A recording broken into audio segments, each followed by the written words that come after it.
Greetings, students. This is Professor Bold in 3302, Lifespan Development and Human Behavior. I'm coming to you to discuss the syllabus today. So, to get started, let's go down the Blackboard menu. Click on where the syllabus is. A picture of the course text is there. We're going to click on this, and it pulls up your syllabus. Now, before we get started on this discussion, I must say that the syllabus is probably my weakest link.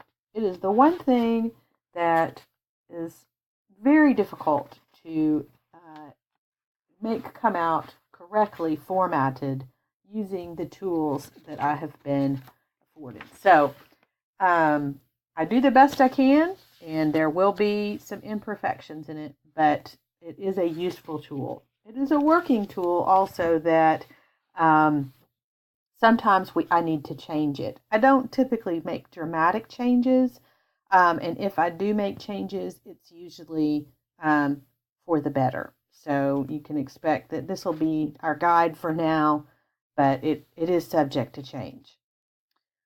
Okay, so this is Lifespan Development. Here is the front page of the syllabus. It's got my information there. I am usually available by appointment.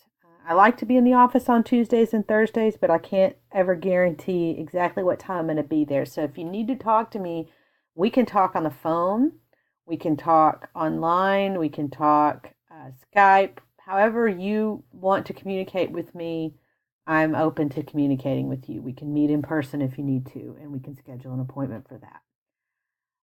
Okay, so the description of this course, there's actually two human behavior courses.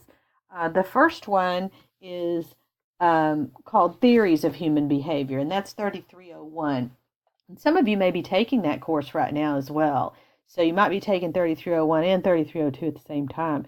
They're a good complement to one another, but it's important to understand they are very distinct and very different, and the assignments are different as well. But this is going to deal with the strengths and empowerment-based perspective knowledge of the psychosocial development of persons from birth to death. This class is one of the most fun, I think, because we actually talk about all people developmentally, but how do people interact with the communities around them and the people around them and their systems. And so it's really interesting to study how that goes on.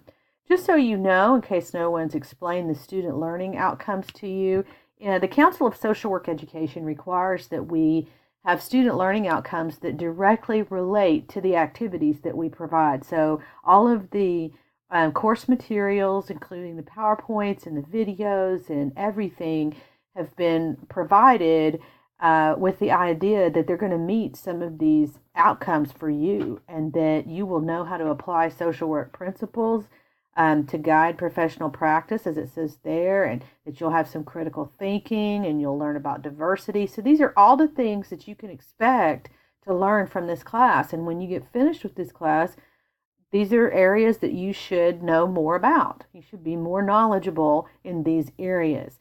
So I want to encourage you to read those things, because that's what social work is all about. And I always think that you should treat this as a contract. This is the things that the university is providing to you and the things that you'll agree to do as part of the university and part of taking this course. There's a give and take there.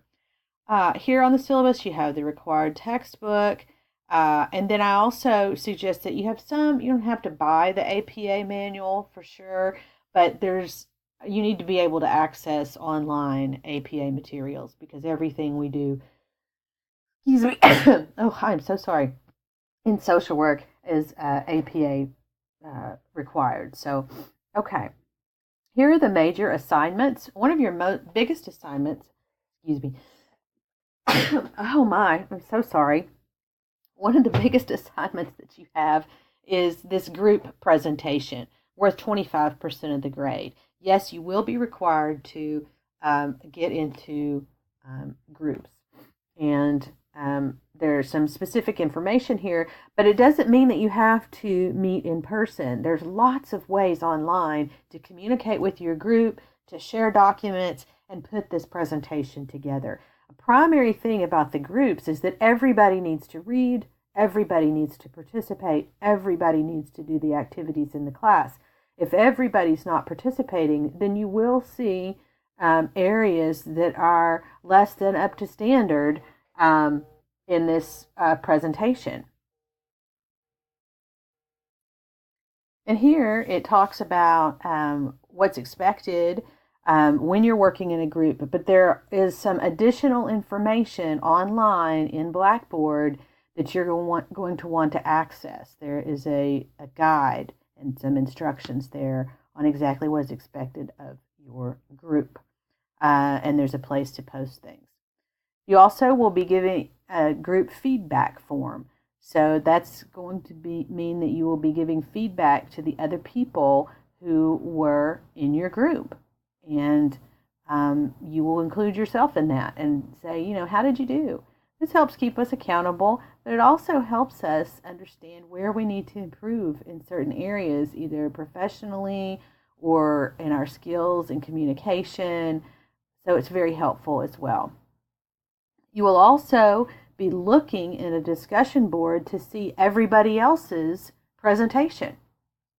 I would suggest, too, that you voice these presentations. Now, I'm saying this a little out of turn here because there's a whole other instruction sheet, but I want to add this right here so I don't forget. If you voice your presentation, it is so much easier to grade. It's easier to understand. You'll get better feedback and get a better grade if you voice it. Voice is not required, but you get 10 extra points on the assignment. Okay, you'll have these feedback forms. So there's 2 feedback forms. One is for your individual group, but then another is a discussion board where you're going to be looking at other people's presentations and then sharing your ideas and your feedback there in a constructive manner. You also have a major paper case study. This is one of the most fun assignments because you'll actually be talking to someone and writing a case on someone about the various areas that we talk about in this class. So you'll be talking about them biologically, sociologically, psychologically, and all of the areas that you'll learn about will come together as you explore this person's life. So there's more information about the major paper case study. There's actually a video on it as well. And then you have quizzes. Quizzes are just meant so that you can read that book. You've got to read the book to understand this class. And if you're going to be a good social worker, you need to know your human behavior. Got to know it. Okay. And then there are a couple of activities as well that you'll be asked to participate in.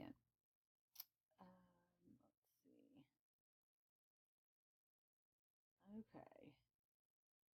Each week begins on a Tuesday and ends on a Monday. That's important for you to know.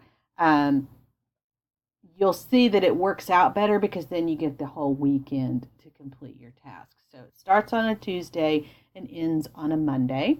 Here is the grading and how much percentage everything counts.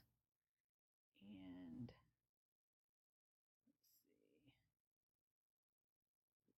a little more about written work. There are no makeup exams, no things like that. And that's one thing I want to say. There's no exams. There are quizzes, but there's not a midterm and a final in this class.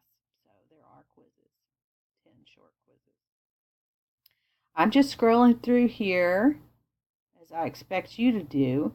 Then we go to the course schedule. And this is where you'll know what you're supposed to do. If I were you, I would either print this out or write these due dates and things down on a planner. But this has what we're doing in each module and what's expected of you there. Assignments are over here. There's quizzes over here. All the things that you're supposed to do are over here. And so that's the course schedule.